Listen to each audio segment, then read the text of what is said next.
General Motors, the giant of the American auto industry, once built an RV so advanced, so perfect, that they had to kill it themselves. It truly broke the mold. This ad wasn't exaggerating one bit. Back in 1973, most new RVs were plain, box-shaped rigs perched on heavy-duty truck platforms, all looking much the same. But GMC took a different route.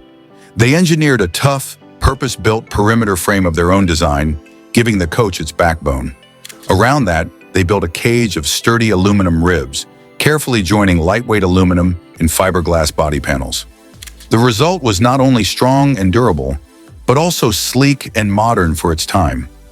The exterior had a bold, almost science fiction presence, the kind of look you might expect from a movie set in the future. Sweeping curves replaced flat walls with generous, wraparound windows that flooded the interior with light. Up front, the windshield was a statement in itself. Two enormous, gracefully curved panes of glass, steeply raked to cut through the wind. Even the sidewalls carried that aviation influence, arcing like the fuselage of a sleek aircraft. The result wasn't just beautiful, its aerodynamics were ahead of their time, blending form and function in a way that still turns heads decades later. Every detail mattered.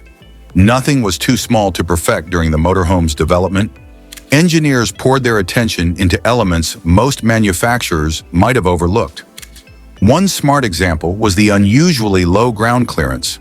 This wasn't by accident. It gave the coach a lower center of gravity, making it far more stable and confident when taking curves. It also made stepping in and out a breeze, removing the need for clumsy steps or awkward climbs. Comfort and control all rolled into one thoughtful design choice. GMC even reimagined the way the rear wheels and suspension were set up. Instead of the typical dually arrangement, 4 wheels sharing a single heavy axle, like most big RVs of the era, they placed 2 wheels side by side on each rear corner.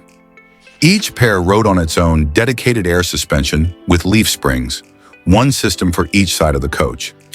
These were mounted opposite each other on the frame, which meant the design needed no traditional rear axle at all. The payoff? A smoother, more controlled ride, and the kind of handling you wouldn't expect from something this large. This clever setup didn't just make the ride smooth and the handling reassuring, it also freed up valuable space inside.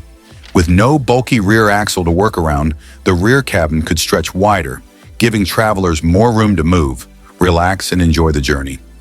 GMC went a step further by lowering the floor, made possible because the entire drivetrain sat up front.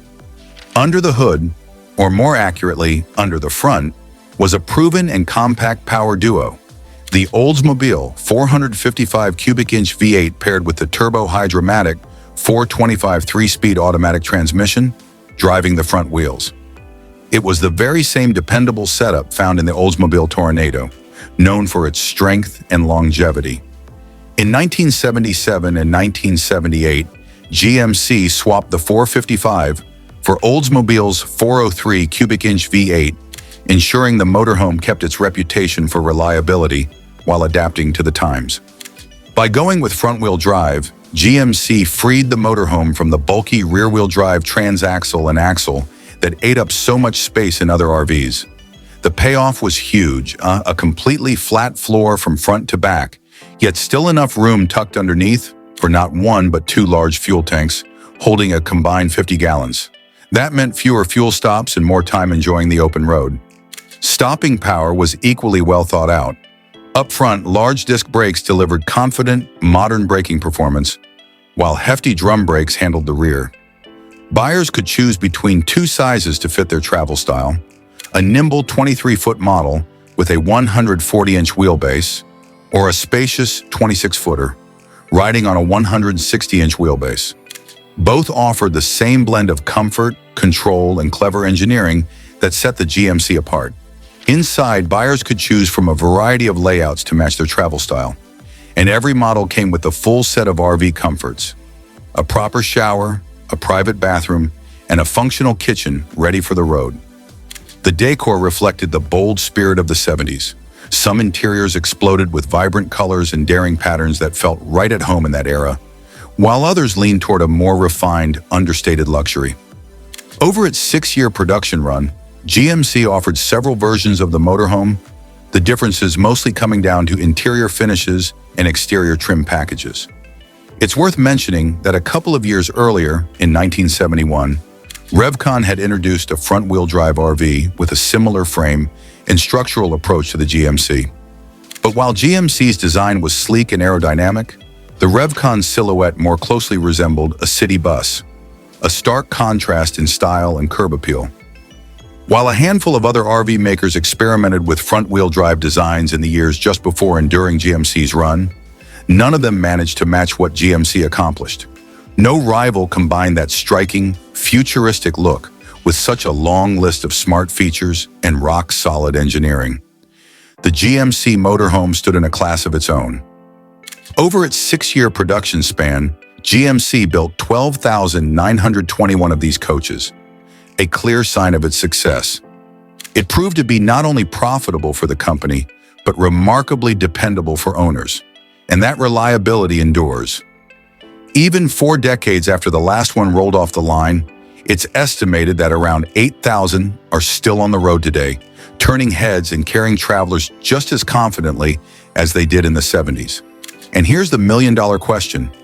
Why did GMC pull the plug on such an iconic motorhome? The official line was that the production space was needed for building trucks. In plain English, GM believed trucks would bring in bigger profits than continuing the motorhome. Looking back, it was the kind of short-sighted call only a bean counter could make. Remember, the GMC motorhome thrived even during the mid-70s, a time of high gas prices, inflation, and a tough economy. Yet sales stayed strong. Had production continued into the booming 1980s, there's every reason to think its popularity would have grown, with more models rolling out to meet demand. Who knows? It might still be a familiar sight on highways today. A living legend instead of a rare classic. Today, the RV market is booming. These rolling homes on wheels are both popular and highly profitable. If GMC were to release a modern version of its legendary motorhome, chances are it would dominate the market, or at the very least claim a hefty share of it. The fact that it had such a short run remains a classic case of the bean counters getting their way over visionary thinking. But that decision decades ago shouldn't stop you from owning a piece of that history. The 1973 to 1978 GMC motorhome remains a standout choice for anyone wanting a beautiful, dependable coach at a fraction of the cost of today's oversized models, with styling that still turns heads. In many ways, it offers more charm, more character, and more real-world usability than plenty of the brand-new rigs currently hitting the road. I truly appreciate you being part of this channel's journey. Your support is what makes it all possible. If you haven't already, hit that subscribe button, because you're the reason we keep growing and creating. And don't forget to click the bell icon so you'll always be the first to know when a new video is ready for you to enjoy.